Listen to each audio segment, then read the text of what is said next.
نقل الفنان هادي الجيار للعناية المركزة ووضعه على جهاز تنفس صناعي وحالته غير مستقرة. قالت الفنانة نهال عنبر عضو مجلس نقابة المهن التمثيلية أن حالة الفنان هادي الجيار غير مستقرة حتى الآن بعد إصابته بفيروس كورونا الذي أعلنه اليوم عبر حسابه الشخصي بصفحته بموقع فيسبوك، متمنية له الشفاء وطالبة من جمهوره الدعاء له.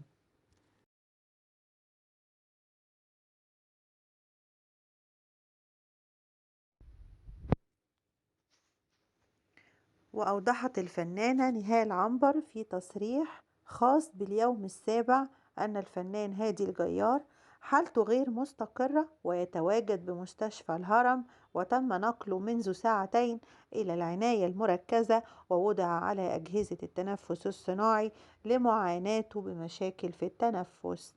وكان الفنان الكبير هادي الجيار قد أصيب بفيروس كورونا، حيث تدهورت حالته الصحية خلال الأيام الماضية، وأجرى تحاليل الPCR وكانت النتيجة إيجابية. وأعلن هادي الجيار إصابته عبر صفحته على فيسبوك وقال: ضربني فيروس كورونا اللعين، نسألكم الدعاء بالشفاء. ومن جانبه أكد المخرج تامر حمزة أن الفنان هادي الجيار أصيب بفيروس كورونا وأنه تحدث معه أمس الخميس وحالته متدهورة، وهناك مضاعفات بسبب إجراء عملية قلب مفتوح منذ فترة. وكان الفنان الكبير هادي الجيار قد انضم في وقت سابق لمسلسل الاختيار 2 من بطولة النجمين كريم عبد العزيز وأحمد مكي، المقرر أن يعرض في شهر رمضان المقبل، إخراج بيتر ميمي، حيث يتناول العمل بطولة جديدة من بطولات رجال القوات المسلحة والشرطة الذين يضحون بالغالي والنفيس من أجل الحفاظ على الوطن. على أن يعرض المسلسل على قنوات الشركة المتحدة للخدمات الإعلامية برئاسة تامر مرسي، حيث من المتوقع أن تقدم سينرجي عملا ضخما للغاية، خاصة في ظل وجود نجمين كبيرين بحجم النجم كريم عبد العزيز والنجم أحمد مكي.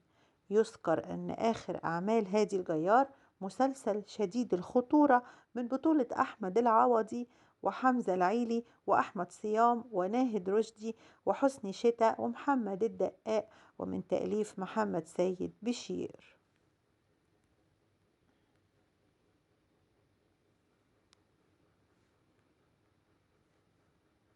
قال الفنان هادي الجيار: في كل مرة أقف أمام الفنان العظيم عادل إمام لم أستطع رؤيته سوى بهجة الطالب بمدرسة المشاغبين، وعندما نلتقي نتذكر كواليس المسرحية وكل ذكرياتنا فيها، فعادل إمام بالنسبة لي كيان كبير.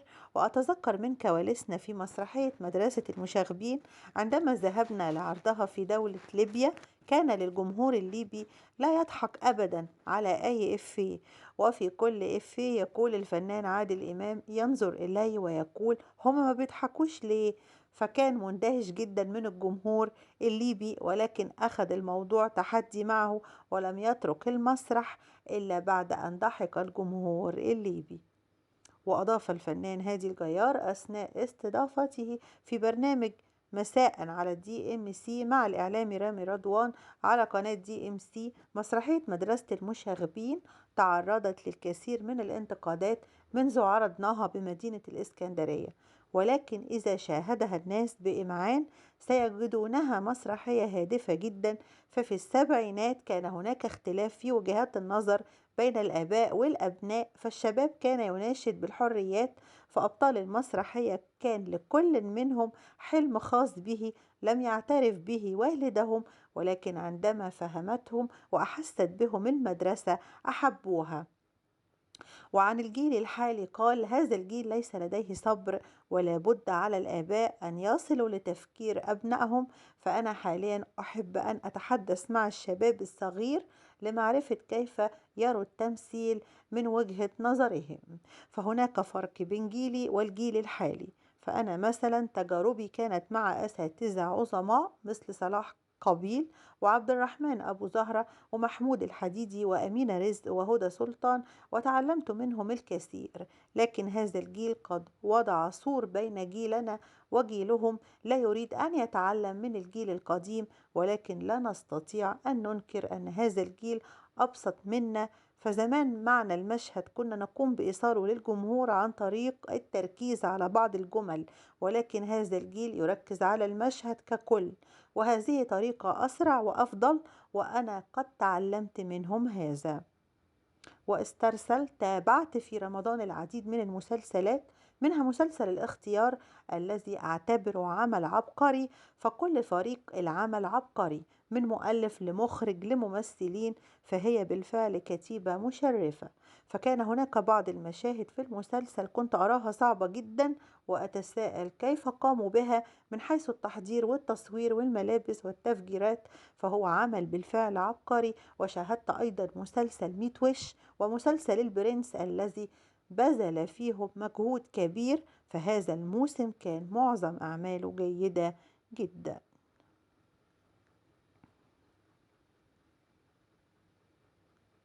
هادي الجيار لم يستكمل تصوير مشاهده في فالنتينو بسبب الوعكة الصحية. كشف الفنان هادي الجيار عن الوعكة الصحية التي تعرض لها خلال الشهور الماضية، حيث قال أثناء تصوير مسلسل فالنتينو: تعرضت لدور برد شديد وحاولت التحامل على نفسي، ولكن التعب اشتد علي، مما اضطرهم لنقلي لأحد المستشفيات لتلقي العلاج اللازم. وبالفعل تلقيت العلاج وخرجت على الفور. وأضاف الفنان هادي الجيار أثناء استضافته في برنامج مع الإعلامي رامي رضوان: لم يصلني أي أخبار عن ما نشر عني بخصوص خبر وفاتي عقب دخولي المستشفى، ولم أكتشف الأمر سوى في صباح اليوم عندما دخلت على إحدى صفحات السوشيال ميديا ورأيت كل ما كتب عني خلال تلك الفترة. وبالفعل أنا مستاء جدا من ذلك، فمن يكتب هذا لم يفكر في كيفية استقبال هذا الخبر لبناتي وزوجتي ولأخي في أمريكا الذي ظل قلقا حتى ظهر تكذيب الخبر من خلال برنامجكم. فأنا أتساءل لماذا أصبحت الأرواح بسيطة عند الناس، فهذا الإحساس إحساس قاتل بالفعل. وعن عائلة قال: ابنتي بسنت اعتادت على اختيار ملابسي قبل أي لقاء، وبالمناسبة هي من اختارت في هذا الطقم، وفي كل مرة لابد أن تلقي نظرة قبل خروجي وتقوم بالتعديل. وفي بعض الأعمال تقوم بناتي بسؤالي عن الأدوار التي أستعد لها، ويحرصون جدا أن يتابعوا تلك الأعمال، وهناك بعض الأعمال يكونوا متحمسين لها جدا. شكرا لمتابعتكم.